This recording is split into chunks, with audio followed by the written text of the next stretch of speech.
தமிழ் பேசும் மக்களின் உரிமை குரலான வீரகேசரியின் மதிய நேர செய்திகள்.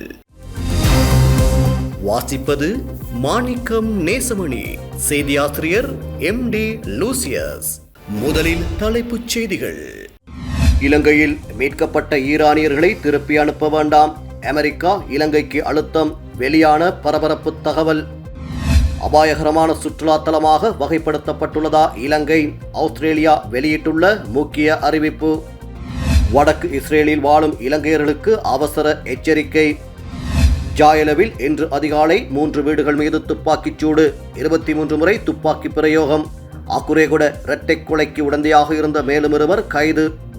கமேனியை 50 இஸ்ரேல் விமானங்கள் தாக்கிய பரபரப்பு வீடியோ வெளியானது. அவர் மீது புளூ ஸ்பேரோ ஏவுகணை வீசியதாகவும் தகவல். ஈரானின் மிகவும் பரபரப்பான விமான நிலையம் இன்று அதிகாலை தாக்குதல். ஆர்மோஸ் நீரிணையில் கப்பல் மீது தாக்குதல். உள்நாட்டு செய்திகள்.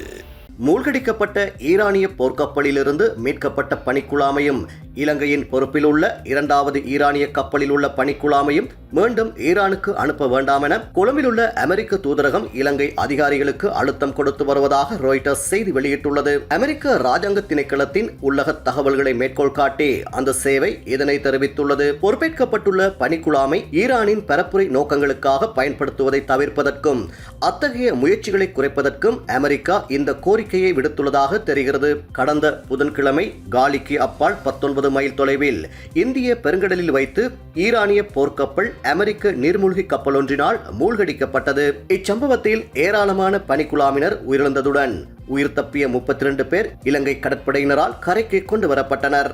அதன் பின்னர் அவர்கள் மேலதிக சிகிச்சைகளுக்காக வைத்தியசாலையில் அனுமதிக்கப்பட்டனர். இதே நேரம் ஈரானின் மற்றொரு கப்பல் தற்போது திருகோணமலை துறைமுகத்தில் பாதுகாப்பாக தரித்து நிற்பதோடு அந்த கப்பலில் இருந்து 208 பேர் வெளிசரை முகாமில் தங்க வைக்கப்பட்டுள்ளமை குறிப்பிடத்தக்கது.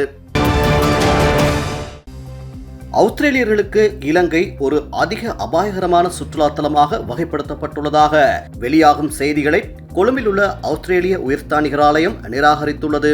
இலங்கைக்கான ஆஸ்திரேலியாவின் உத்தியோகபூர்வ சுற்றுலா அறிவுறுத்தல் மட்டத்தில் எவ்வித மாற்றமும் ஏற்படவில்லை என உயர்ஸ்தானிகர் ஆலயம் குறிப்பிட்டுள்ளது. துல்லியமான மற்றும் புதுப்பிக்கப்பட்ட சுற்றுலா ஆலோசனைகளுக்கு உத்தியோகபூர்வ ஸ்மார்ட் டிராவலர் இணையதளத்தை மாத்திரம் நம்பியிருக்குமாறு ஆஸ்திரேலிய பிரஜைகளிடம் அந்த அலுவலகம் கோரிக்கை விடுத்துள்ளது.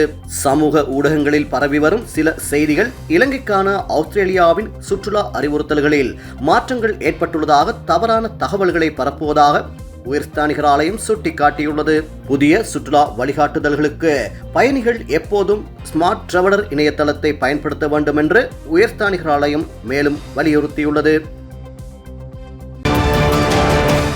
நிலவும் மோதல் காரணமாக இஸ்ரேலின் வடக்கு பிராந்தியத்தில் பணிபுரியும் இலங்கையர்கள் தமது பாதுகாப்பு குறித்து மிகுந்த அவதானத்துடன் இருக்குமாறு இஸ்ரேலுக்கான இலங்கை தூதரகம் கோரிக்கை விடுத்துள்ளது. இஸ்ரேலின் வடக்கு பிராந்தியத்தை இலக்கு வைத்து ஹிஸ்புல்லா அமைப்பினால் நடத்தப்படும் ஏவுகணை தாக்குதல்களின் எண்ணிக்கை அதிகரித்து வருவதாக அவதானிக்கப்பட்டுள்ளதாக இஸ்ரேலுக்கான இலங்கை தூதுவர் நிமால் பெர்னாண்டோ தெரிவித்துள்ளார். ஐஃபா, நஹாரியா, எக்கர், கலிலி, அபுல்லா, கர்மேல் மலைத்தொடர், நசரத், திபேரியா உள்ளிட்ட வடக்கு பிராந்தியங்களில் வசிக்கும் மக்கள் லெபனான் திசையிலிருந்து வரக்கூடிய தாக்குதல்கள் மற்றும் நாட்டின் உட்பகுதிகளில் சில குழுக்களால் முன்னெடுக்கப்படக்கூடிய ஆத்திரமூட்டும் சம்பவங்கள் குறித்து அவதானம் செலுத்த வேண்டும் என நிமால் பெர்னாண்டோ குறிப்பிட்டுள்ளார். எவ்வாறாயினும் தற்போது ஈரானிலிருந்து முன்னெடுக்கப்படும் தாக்குதல்களில் குறைவு காணப்படுவதாக அவர் மேலும் தெரிவித்துள்ளார். வடக்கு இஸ்ரேல் பிராந்தியத்தில் 9000க்கும் மேற்பட்ட இலங்கையர்கள் பணிபுரிந்து வருவதால் அந்நாட்டு பாதுகாப்பு படைகள், அரச ஊடகங்கள், பிஃபா நிறுவனம் மற்றும் தூதரகம் வழங்கும் அறிவுறுத்தல்களை தொடர்ந்து பின்பற்றுமாறு கேட்டுக் கொள்ளப்படுகின்றார்கள். ஏதேனும் தாக்குதலின் போது இஸ்ரேலிய ஆம்புலன்ஸ் சேவைகளை இலவசமாக பெற்றுக்கொள்ள முடியும் என்பதுடன் நீங்கள் இருக்கும் இடத்தை குறிப்பிட்டு 101 என்ற இலக்கத்திற்கு அழைப்பதன் மூலம் அச்சேவையை பெற்றுக்கொள்ளலாம் என இலங்கை தூதரகம் அறிவித்துள்ளது. தேவையான மேலதிக அறிவுறுத்தல்களுக்கு தூதரகத்தின் வாட்ஸ்அப் இலக்கமான 0097255930 5731 ஊடாக வாரத்தின் 7 நாட்களும் தொடர்பு கொள்ள முடியும் என குறிப்பிட்டுள்ளார். ஜாயல பகுதியில் பட்டுவத்தே சாமரவின் மனைவியின் வீட்டின் மீது இன்று அதிகாலை நடத்தப்பட்ட துப்பாக்கிச் சூடு தொடர்பில் மேலும் பல தகவல்கள் வெளியாகியுள்ளன. அதன்படி துப்பாக்கிதாரிகள் குறித்த வீட்டின் அருகில் உள்ள மேலும் 2 வீடுகள் மீதும் துப்பாக்கிச்சூடு நடத்திவிட்டு தப்பிச் சென்றுள்ளனர்.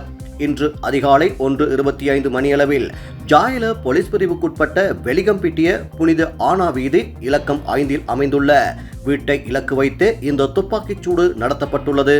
வட்டுவத்தே சாமரே என்ற மனோஜ் சுரங்க லியனகே என்பவரின் மனைவியான சதுரிகா வீரசூரிய வசித்து வந்த வீட்டின் மீதே இந்த தாக்குதல் நடத்தப்பட்டுள்ளது. மோட்டார் சைக்கிளில் வந்த 2 சந்தேக நபர்கள் T-56 ரக துப்பாக்கியை பயன்படுத்தி இந்த துப்பாக்கிச் சூட்டை நடத்தியுள்ளதாக தெரிவிக்கப்படுகிறது. இதன்போது குறித்த வீட்டின் மீது ஏனைய 2 வீடுகளின் மீதும் சுமார் 23 தடவைகள் துப்பாக்கிச் சூடு நடத்தப்பட்டுள்ளது.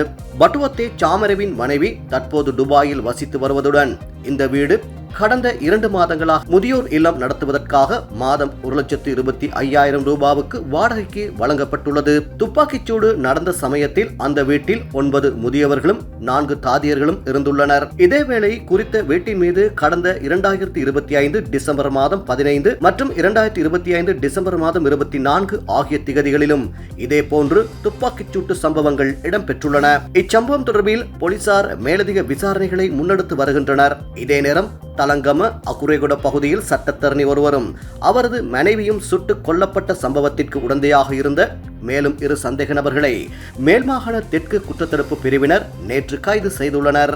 குறித்த குற்றச்செயலின் பின்னர் துப்பாக்கிச்சூடு நடத்தியவர்களில் ஒருவரை பேருந்து மூலம் மொனராகலை பகுதிக்கு அழைத்துச் சென்றமை மற்றும் குற்றத்திற்கு உடந்தையாக இருந்தமை தொடர்பிலேயே இவர்கள் கைது செய்யப்பட்டுள்ளனர். கைது செய்யப்பட்டவர்கள் 39 மற்றும் 53 வயதுடைய இப்பாகமுவ மற்றும் மாக்குள பிரதேசங்களைச் சேர்ந்தவர்கள் என போலீசார் தெரிவித்துள்ளனர். தற்போது வெளிநாட்டில் வசிக்கும் பாதாள உலகக்குழு உறுப்பினர் ஒருவரினால் வழங்கப்பட்ட பணத்தில் கொள்வனவு செய்யப்பட்ட பேருந்து ஒன்றின் மூலம் சந்தேக நபர் ஒருவரால் துப்பாக்கிதாரி அழைத்துச் செல்லப்பட்டுள்ளமை விசாரணைகளில் தெரிய வந்துள்ளது. குறித்த பேருந்தையும் விசாரணை அதிகாரிகள் பொறுப்பேற்றுள்ளனர். கடந்த பிப்ரவரி மாதம் 13ஆம் திகதி இடம்பெற்ற இந்த கொலைகள் தொடர்பில் பல போலீஸ் குழுக்கள் தற்போது விசாரணைகளை முன்னெடுத்து வருகின்றனர்.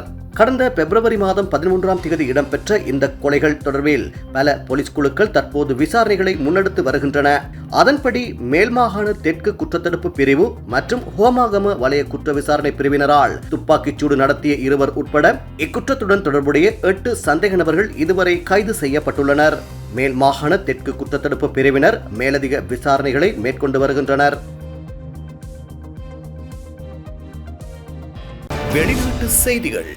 அமெரிக்க இஸ்ரேல் தாக்குதலில் ஈரான் உச்சத்தலைவர் அயதுல்லா அலி கமேனி கடந்த வாரம் உயிரிழந்தார். அதிகாரிகளுடன் ஆலோசனை நடத்த வந்த போது பதுங்கு குழிகள் மீது இஸ்ரேல் வான்படைகள் நடத்திய அதிரடி ஏவுகணை தாக்குதலில் அவர் உட்பட பலர் உயிரிழந்தனர். இது தொடர்பான வீடியோவை இஸ்ரேல் பாதுகாப்பு படைகள் வெளியிட்டுள்ளன.